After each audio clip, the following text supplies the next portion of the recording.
एक देश एक चुनाव, वन नेशन वन इलेक्शन। आप चाहे तो ये अभी जो हम पढ़ा रहे हैं वो इंडियन पॉलिटी वाले नोट्स में ऐड कर सकते हैं। निर्वाचन चैप्टर जो पढ़ाए हैं उसमें ऐड कर दीजिएगा।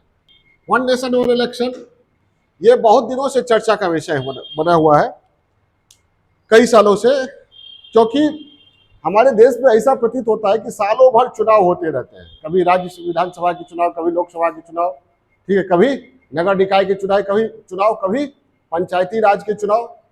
तो इससे क्या होता है, समय और धन का अतिरिक्त व्यय होता है। तो ये सुझाव बहुत पहले से दिया जा रहा है, कहा जा रहा है, विश्लेषण होता रहा है, चर्चा का विषय रहा है कि एक ही समय में सभी स्तरों के चुनाव होने चाहिए। ठीक है, इससे क्या होगा, समय की बचत होगी, धन की बचत होगी, और जो हमारे राजनेता हैं बराबर चुनाव कार्यक्रमों में व्यस्त रहते हैं, जिससे देश और समाज के विकास कार्यक्रमों को नुकसान पहुंचता है। तो एक ही बार चुनाव हो जाएगा तो इन्हें समय मिलेगा, क्या, देश के विकास कामकाज को देखने का समय मिलेगा। ये मंत्रालय में आकर बैठेंगे। नहीं तो अभी क्या करते हैं, अलग जब जब चुनाव हुआ तब हाँ चुनाव प्रचार में हाँ उड़न खटोला पे उड़ान भरते रहते हैं। ठीक है, इधर सरकारी फाइलें जो है उनके काम की से जुड़ी हुई फाइलें वो धूल चाटती रहती है, धूल फाकती रहती है।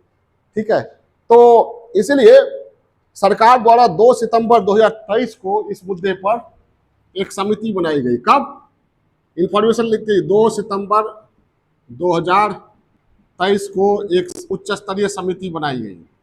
एक उच्च स्तरीय समिति बनाई गई। समिति के अध्यक्ष किनको बनाया गया, पूर्व राष्ट्रपति रामनाथ कोविंद को।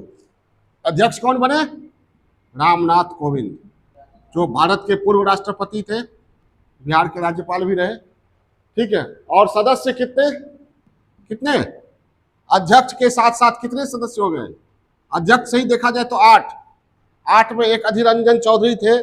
इंफॉर्मेशन जो दिया हुआ है, अधीर रंजन चौधरी ने इस्तीफा दे दिया था और 6 अध्यक्ष के अतिरिक्त 6 सदस्य ही रह गए थे।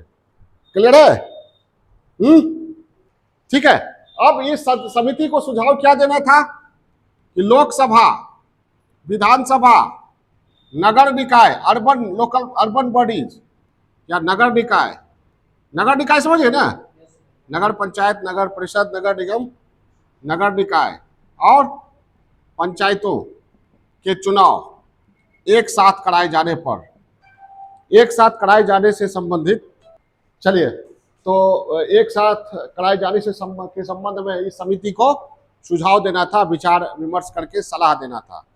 तो सलाह प्रस्तुत किया, कब किया प्रस्तुत, अभी वर्तमान राष्ट्रपति जो है द्रौपदी मुर्मू, उनका देख रहे हैं, फोटो दिया हुआ है, राष्ट्रपति द्रौपदी मुर्मू को सौंप रहे हैं पूर्व राष्ट्रपति रामनाथ कोविंद रिपोर्ट को।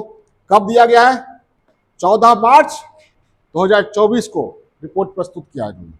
14 मार्च 2024 को रिपोर्ट प्रस्तुत किनको किया गया, राष्ट्रपति। रिपोर्ट दिया गया, कितना पृष्ठ है, 1826 पृष्ठ, 18,626, हाँ 18,626 पृष्ठ दिया गया है। अब इसमें सुझाव क्या दिया गया है इस पर बात करेंगे हम लोग। ठीक है, सुझाव क्या दिया गया है, प्रमुख सुझाव जो है समिति के सुझाव, जो रामनाथ कोविंद समिति के सुझाव जो है, वो पहला सुझाव ये है कि जो सभी लोकसभा और सभी विधानसभाओं के चुनाव एक साथ कराए जाए। ठीक है, क्या दिया है, एक साथ कराया जाए, चुनाव एक साथ कराए जाए, और इसके 100 दिन के भीतर, क्या 100 दिन के भीतर, 100 दिन के बाद कह सकते हैं, 100 दिन के भीतर ही ये जो चुनाव संपन्न होगा, 100 दिनों के भीतर ही दूसरे चरण में नगर निकाय और पंचायतों के चुनाव करवाए जाए। समझ गए, ये सुझाव दिया है।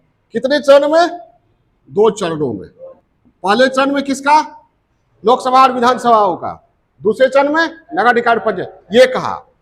इसके बाद एक और महत्वपूर्ण सुझाव है, वो है कि अगर सरकार गिर जाती है, क्या सरकार गिर जाती है, त्रिशंकु सदन की स्थिति उत्पन्न हो जाती है, अविश्वास प्रस्ताव पारित हो जाता है, सरकार गिर जाती है, तो फिर से अगर चुनाव होता है तो सदन का कार्यकाल जितना बचा होगा उतना ही रहेगा, फिर से 5 साल नहीं, फिर से 5 साल नहीं।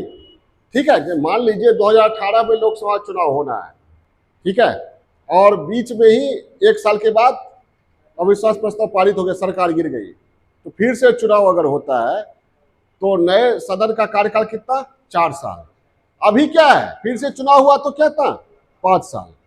ठीक है, तो एक और सुझाव, ये महत्वपूर्ण सुझाव इसलिए दिया गया क्योंकि आजादी के बाद लोकसभा और विधानसभाओं का चुनाव एक साथ ही होता था, लेकिन बाद में देखा गया कि विधानसभाओं या लोकसभाओं में जब जब अविश्वास प्रस्ताव पारित हुआ तो फिर से चुनाव करवाया गया, तो फिर से 5 साल। तो ऐसे में क्या हो गया, लोकसभा और विधानसभाओं का चुनाव एक साथ जो कराया जा रहा था वो गड़बड़ा गया। नहीं समझे, सरकारें गिरने लगी, और जब गिरती थी जहां तब होता था चुनाव। तो परिणाम ये हुआ कि अब ऐसा दिखाई पड़ रहा है, ऐसा नजर आ रहा है कि सालों भर चुनाव, कभी किसी राज्य में कभी किसी राज्य में चुनाव होते ही रहते हैं। ठीक है, इसलिए ये सुझाव दिया गया क्या, त्रिशंकु सदन हो या अविश्वास प्रस्ताव पारित होता है, तब जो चुनाव होगा, चुनाव के बाद जो सदन होगा, सदन का कार्यकाल पूरे 5 वर्ष का नहीं होगा, पूरे 5 वर्ष का नहीं, कितना नहीं होना चाहिए, बल्कि शेष कार्यकाल के बराबर ही होना चाहिए। ठीक है, शेष कार्यकाल के बराबर ही होना चाहिए। ये सुझाव है, किसका सुझाव, रामनाथ कोविंद समिति का सुझाव। क्लियर है।